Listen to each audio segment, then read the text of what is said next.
ದರ್ಶನ್ ಚಿಕಿತ್ಸೆ ಪಡಿತಾ ಇದ್ದಾರೆ. ಆಸ್ಪತ್ರೆಗೆ ದಾಖಲಾಗಿ ಹಲವು ದಿನಗಳೇ ಕಳೆದಿದ್ದಾವೆ. ಇಲ್ಲಿವರೆಗೂ ಶಸ್ತ್ರಚಿಕಿತ್ಸೆಗೆ ಒಳಗಾಗಿಲ್ಲ. ಬಟ್ ಯಾವ ಚಿಕಿತ್ಸೆ ಪಡಿತಾ ಇದ್ದಾರೆ ಅನ್ನೋ ಮಾಹಿತಿ ಇನ್ನಷ್ಟೇ ಲಭ್ಯವಾಗಬೇಕಾಗಿದೆ. ಆದರೆ ದರ್ಶನ್ಗೆ ಟೆನ್ಷನ್ ಮಾತ್ರ ಬಿಡ್ತಾ ಇಲ್ಲ. ಮಧ್ಯಂತರ ಜಾಮೀನಿನ ಮೇಲೆ ಹೊರಬಂದಿರುವ ದರ್ಶನ್ಗೆ ಇವತ್ತು ಕೂಡ ಟೆನ್ಷನ್ ಟೆನ್ಷನ್ ಟೆನ್ಷನ್.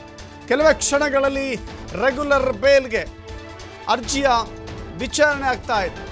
ಒಂದು ಕಡೆ ಮಧ್ಯಂತರ ಜಾಮೀನಿನ ಆದೇಶದ ಮೇಲೆ ಬಿಡುಗಡೆಯಾಗಿದ್ದಾರೆ. ಇನ್ನೊಂದು ಖಾಯಂ ಬೇಲು ಅಂತ ಬರುತ್ತೆ, ಖಾಯಂ ಜಾಮೀನಿನ ಅರ್ಜಿಯ ವಿಚಾರಣೆ ಇವತ್ತು ನಡೀತಾ ಇದೆ. ದರ್ಶನ್, ಪವಿತ್ರ ಗೌಡ ಸೇರಿದಂತೆ ಒಟ್ಟು 6 ಆರೋಪಿಗಳ ಭವಿಷ್ಯ ಇವತ್ತು ನಿರ್ಧಾರವಾಗುತ್ತೆ. ಹೈಕೋರ್ಟ್ ಏಕಸದಸ್ಯ ಪೀಠದಲ್ಲಿ ವಿಚಾರಣೆ ನಡೆಯುತ್ತೆ. ಮಧ್ಯಂತರ ಜಾಮೀನು ಪಡೆದು ಆಸ್ಪತ್ರೆಯಲ್ಲಿ ದರ್ಶನ್ ಇದ್ದಾರೆ.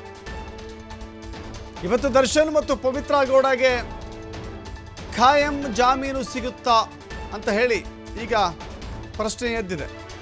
ಸಾಧಾರಣ ಜಾಮೀನು ಅಂತ ಕರೀತಾರೆ ಅದನ್ನು, ರೆಗ್ಯುಲರ್ ಬೇಲ್. ಈಗ ಇಂಟ್ರೀಮ್ ಬೇಲ್ ಮೇಲೆ ಆಚೆ ಇದ್ದಾರೆ.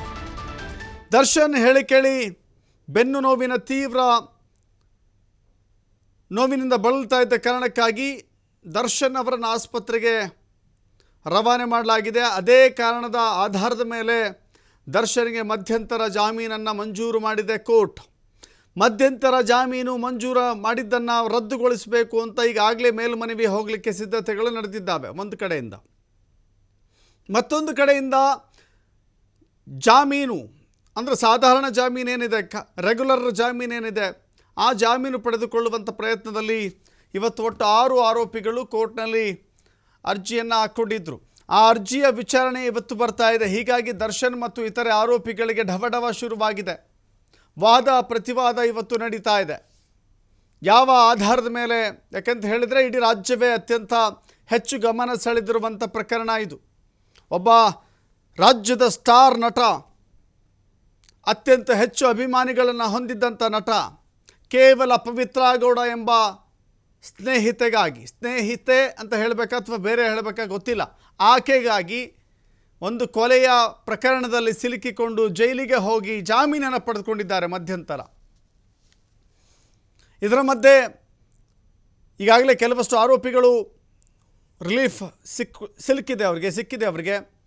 ಇದೀಗ ದರ್ಶನ್ಗೆ ಯಾವ ರೀತಿ ಜಾಮೀನು ಸಿಗುತ್ತೆ ಇಲ್ವಾ ನೋಡಬೇಕಾಗಿದೆ. ಸೊ ಹೀಗಾಗಿ ರೆಗ್ಯುಲರ್ ಜಾಮೀನು ಆಗಿಬಿಟ್ರೆ, ರೆಗ್ಯುಲರ್ ಬೇಲ್ ಸಿಕ್ಬಿಟ್ರೆ ಅಲ್ಲಿಗೆ ಒಂದು ರೀತಿಯ ಬಿಗ್ ರಿಲೀಫ್ ದರ್ಶನ್ಗೆ ಸಿಕ್ಕಂತ ಆಗುತ್ತೆ. ಬಟ್ ಸಿಗುತ್ತೋ ಇಲ್ವೋ?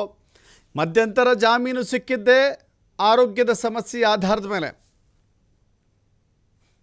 ಆದರೆ ಈಗ ರೆಗ್ಯುಲರ್ ಬೇಲ್ ವಿಚಾರದಲ್ಲಿ ಯಾವ ರೀತಿ ಆಗುತ್ತೆ, ಯಾವ ಆಧಾರದ ಮೇಲೆ ವಾದ ಪ್ರತಿವಾದ ನಡೆಯುತ್ತೆ ನೋಡಬೇಕಾಗಿದೆ. ಮತ್ತಷ್ಟು ಮಾಹಿತಿ ನಮ್ಮ ಪ್ರತಿನಿಧಿ ಸಂತೋಷ್ ಪಟೇಲ್ ನೀಡ್ತಾರೆ. ಸಂತೋಷ್ ಪಟೇಲ್, ಒಂದು ಕಡೆ ಮಧ್ಯಂತರ ಜಾಮೀನಿನ ಮೇಲೆ ಆಚೆ ಇರುವಂಥ ದರ್ಶನ್ ಆಸ್ಪತ್ರೆಗೆ ದಾಖಲಾಗಿದ್ದಾರೆ. ಶಸ್ತ್ರಚಿಕಿತ್ಸೆ ಪಡೆದುಕೊಂಡಿರುವಂಥ ಮಾಹಿತಿ ಇಲ್ಲ. ಈಗ ರೆಗ್ಯುಲರ್ ಬೇಲ್ನ ವಾದ ಪ್ರತಿವಾದ ಆರಂಭ ಆಗ್ತಾ ಇದೆ. ಏನಾಗಬಹುದು, ಯಾವ ರೀತಿಯೆಲ್ಲ ವಾದ ಪ್ರತಿವಾದ ನಡೀಬಹುದು, ಕುತೂಹಲ ಯಾವ ರೀತಿ ಇದೆ ಅಂತ? ದರ್ಶನ್ ಈಗಾಗಲೇ ಏನು ಮಧ್ಯಂತರ ಜಾಮೀನು ಮೇಲೆ ದರ್ಶನ್ ಈಗಾಗಲೇ ಬಿಡುಗಡೆಗೊಂಡು ಆಸ್ಪತ್ರೆಯಲ್ಲಿ ಚಿಕಿತ್ಸೆಗೆ ಅಂತ ಹೇಳಿ ದಾಖಲಾಗಿರುವಂತದ್ದು. ಆದ್ರೆ ಅವರು ಮಧ್ಯಂತರ ಜಾಮೀನನ್ನ ತೆಗೆದುಕೊಳ್ಳುವಂತ ಸಂದರ್ಭದಲ್ಲಿ ನೀಡಿದಂತಹ ಕಾರಣ ಏನಂತಂದ್ರೆ ಸರ್ಜರಿಯನ್ನ ಮಾಡಿಸ್ಕೊಳ್ಬೇಕು ಅಂತ ಹೇಳಿ ಒಂದು ಕಾರಣವನ್ನ ಏನು ಕೊಟ್ಟಿದ್ರು. ಅದಕ್ಕೆ ಸಂಬಂಧಪಟ್ಟ ಇನ್ನೂ ಕೂಡ ಸರ್ಜರಿ ಆಗಿಲ್ಲ. ಸೊ ಇದು ಒಂದು ಕಡೆ ಆದ್ರೆ, ಮತ್ತೊಂದು ಕಡೆ ಅದು ಸಿಕ್ಕಿರುವಂತದ್ದು ಇಂಟ್ರೀಮ್ ಬೇಲ್ಕಿನ ರೆಗ್ಯುಲರ್ ಬೇಲ್ ಇವರು ಪಡ್ಕೊಳ್ಬೇಕಾಗತ್ತೆ. ಯಾಕಂದ್ರೆ ಕೇವಲ 6 ವಾರಗಳ ಕಾಲ ಈ ಇಂಟ್ರೀಮ್ ಬೇಲ್ ಸಿಕ್ಕಿರುವಂತದ್ದು. 6 ವಾರಗಳ ನಂತರ ಅದು ಕ್ಯಾನ್ಸಲ್ ಆಗುತ್ತೆ. ಮುಗಿದೋದ ನಂತರ ಪುನಃ ದರ್ಶನ್ ಜೈಲಿಗೆ ಬರ್ಬೇಕಾಗತ್ತೆ. ಇಲ್ಲ ಅಂತ ಹೇಳಿದ್ರೆ ಬೇರೆ ಕಾರಣವನ್ನು ನೀಡಿ, ಇಲ್ಲ ಇನ್ನು ಚಿಕಿತ್ಸೆಗೆ ಸಮಯಾವಕಾಶ ಬೇಕು ಅಂತ ಹೇಳಿ ಕಾರಣವನ್ನ ನೀಡಿ ಕೋರ್ಟ್ಗೆ ಮನವರಿಕೆಯನ್ನ ಮಾಡಿಕೊಟ್ಟು ಈ ಮಧ್ಯಂತರ ಇಂಟ್ರೀಮ್ ಬೇಲ್ ಏನಿರುತ್ತೆ ಅದನ್ನ ಎಕ್ಸ್ಟೆಂಡ್ ಮಾಡ್ಕೊಬೇಕಾಗತ್ತೆ. ಈ ಮಧ್ಯಂತರ ಜಾಮೀನನ್ನ ವಿಸ್ತರಣೆಯನ್ನ ಮಾಡಿಕೊಂಡ್ರೆ ಸೊ ಇನ್ನೂ ಸ್ವಲ್ಪ ದಿನಗಳ ಕಾಲ ಜೈಲಿಗೆ ಹೋಗೋದ್ರಿಂದ ತಪ್ಪಿಸ್ಕೊಳ್ಬಹುದು, ಆಸ್ಪತ್ರೆಯಲ್ಲೇ ಇರ್ಬೋದು ಒಂದು ಕಡೆ. ಮತ್ತೊಂದು ಕಡೆ ಈ ಸಮಯದಲ್ಲಿ ರೆಗ್ಯುಲರ್ ಬೇಲ್ಗೆ ಇವರು ಅರ್ಜಿಯನ್ನ ಹಾಕೊಂಡಿರುವಂತದ್ದು. ಅಂದ್ರೆ ಈ ರೆಗ್ಯುಲರ್ ಬೇಲ್ ಅನ್ನ ತೆಗೆದುಕೊಂಡಿದ್ದೇ ಆದಲ್ಲಿ ಇವರಿಗೆ ಇನ್ನು ಮುಂದೆ ಜೈಲಿಗೆ ಹೋಗುವಂತಹ ಯಾವುದೇ ಸಮಸ್ಯೆಗಳು ಇರೋದಿಲ್ಲ. ಹೀಗಾಗಿ ರೆಗ್ಯುಲರ್ ಬೇಲ್ಗೆ ಈಗಾಗಲೇ ಅರ್ಜಿಯನ್ನು ಹಾಕೊಂಡಿರುವಂತದ್ದು. ಆದ್ರೆ ರೆಗ್ಯುಲರ್ ಬೇಲ್ಗೆ ಅರ್ಜಿಗೆ ಕೋರ್ಟ್ ಇಂದ ಜಾಮೀನು ಸಿಗುತ್ತಾ ಇಲ್ವಾ ಅನ್ನೋದನ್ನ ಕಾಯ್ದು ನೋಡ್ಬೇಕಾಗತ್ತೆ. ಯಾಕಂತೇಳಿದ್ರೆ ಈಗ ಹೋಗಿರುವಂತದ್ದು ಇಂಟ್ರಿಯಂ ಬೇಲ್ ಮೇಲೆ. ಸೊ ಅದರ ಜೊತೆಗೆ ಇವತ್ತು ಹೆಚ್ಚುವರಿ 1,000 ಪುಟಗಳ ಚಾರ್ಜ್ ಶೀಟ್ ಸಲ್ಲಿಕೆಯನ್ನ ಮಾಡಿರುವಂತದ್ದು. ಕೆಲವು ಪ್ರಮುಖ ಸಾಕ್ಷ್ಯಾಧಾರಗಳು ಕೂಡ ಅದರಲ್ಲಿ ಉಲ್ಲೇಖ ಆಗಿರುವಂತದ್ದು. ಅದರ ಜೊತೆಗೆ FSL ಮತ್ತು CFSL ನ ಕೆಲವು ವರದಿಗಳ ರಿಪೋರ್ಟ್ ಕೂಡ ಬಂದಿತ್ತು. ಮೊಬೈಲ್ ರಿಟ್ರೀವ್ ಮಾಡಿದಂತಹ ಒಂದು ಸಾಕ್ಷ್ಯಾಧಾರಗಳು ಕೂಡ ಸಿಕ್ಕಿತ್ತು. ಇವೆಲ್ಲವನ್ನ ಆಧಾರವಾಗಿ ಇಟ್ಕೊಂಡು 1,000 ಪುಟಗಳ ಚಾರ್ಜ್ ಶೀಟ್ ಉಳ್ಳಂತಹ ಹೆಚ್ಚುವರಿ ದೋಷಾರೋಪಣಾ ಪಟ್ಟಿಯನ್ನು ಈಗಾಗಲೇ ನ್ಯಾಯಾಲಯಕ್ಕೆ ಸಲ್ಲಿಕೆಯನ್ನ ಮಾಡಿರುವಂತದ್ದು.